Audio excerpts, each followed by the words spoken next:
សម្លចាប់ឆាយគឺជាមុខម្ហូបមួយមុខដែលគេពេញនិយមធ្វើ ជាពិសេសនៅពេលដែលមានរដូវបុណ្យចូលឆ្នាំចិន និងកម្មវិធីបុណ្យទាននានាផងដែរសម្រាប់បងប្អូនដែលមិនទាន់ចេះស្លអាចមកមើលនៅវីដេអូនាងខ្ញុំបានដោយគ្រាន់តែយើងមានឆ្អឹងជំនីជ្រូកហើយឆ្អឹងជំនីជ្រូកបងប្អូនកាប់វាជាកង់ៗហើយលាយជាមួយនឹងសាច់ជ្រូកហើយចំពោះគ្រឿងផ្សំផ្សេងទៀតយើងមានស្លឹកត្រចៀកកណ្ដុរស្បែកជ្រូកបំពងផ្សិតក្រៀមនិងពពុះសណ្ដែកចំពោះគ្រឿងផ្សំទាំង4មុខនេះបងប្អូនពេលទិញមកពីផ្សារយើងត្រូវយកមកត្រាំជាមួយនឹងទឹកឲ្យរីកហើយធ្វើការហាន់និងលាងសម្អាតឲ្យបានស្អាតយើងមានខ្ទឹមសចិញ្ច្រាំជាមួយនឹងហៃប៊ីយីហឺចំពោះហៃប៊ីយីហឺក៏ដូចគ្នាដែរធ្វើការត្រាំជាមួយទឹកឲ្យរីកនិងលាងសម្អាតទឹកឲ្យបានស្អាតផ្នែកបន្លែគឺយើងមានការ៉ុតឆៃថាវជាមួយនឹងស្នៀតពោតពោះបន្លែផ្សេងទៀតយើងមានស្ពៃក្តោបឬក៏ស្ពៃបុកគោយើងចង់ដាក់មួយមុខណាក៏បានដែរឬក៏ដាក់ទាំងពីរក៏អត់អីដែរដាក់ឆ្នាំង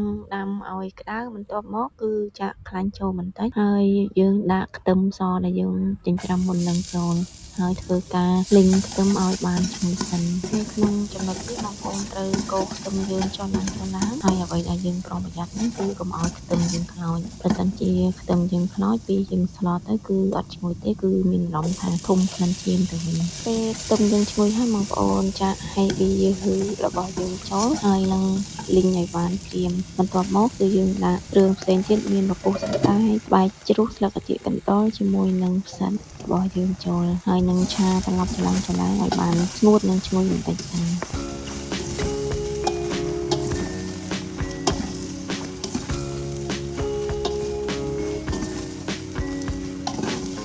បន្ទាប់មកទៀតយើងដាក់ឆ្អឹងជំនីជ្រូកជាមួយនឹងសាច់ជ្រូកយើងចូលនិងឆាត្រឡប់ចុះឡើងជាមួយនឹងគ្រឿងផ្សំរបស់យើងនេះគឺឲ្យបានចូលជាតិគ្នាល្អសិន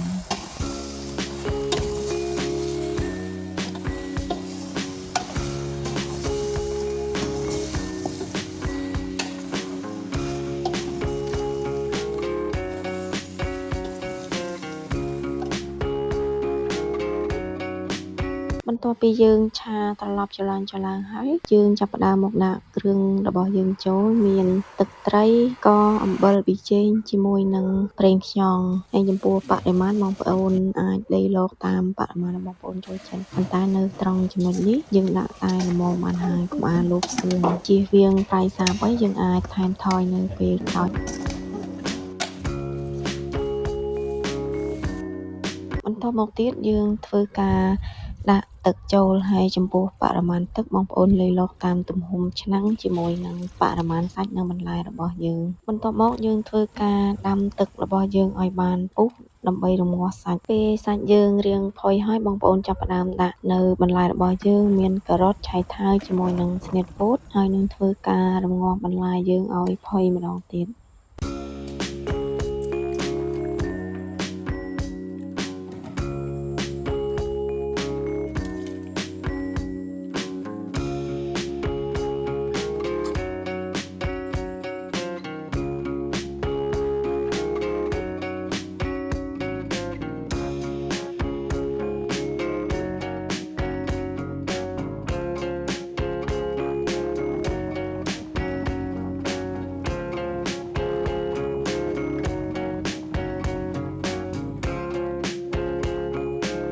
ពេលទឹកយើងពុះហើយបន្លែយើងបានផុយហើយនៅក្នុងចំណុចនេះបងប្អូនអាចភ្លក្សទឹកសម្លយើងបន្តិចដើម្បីទង់មើលថាខ្វះគ្រឿងអីបើសិនជាខ្វះអីបងប្អូនអាចថែមថយបានបន្ទាប់មកទៀតយើងដាក់បន្លែយើងចុងក្រោយមានស្ពៃក្តោបឬក៏ស្ពៃបូកគោចូលហើយនឹងចាប់ផ្ដើមរំងាស់បន្លែរបស់យើងនឹងឲ្យផុយម្ដងទៀត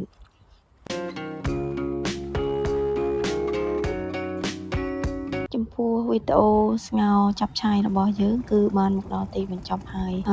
នៅក្នុងចំណុចនេះបងប្អូនអាចថែមម្រេចបន្តិចជាមួយនឹងស្លឹកខ្ទឹមសូមអរគុណបងប្អូនដែលបានទស្សនាវីដេអូនេះរហូតដល់ចប់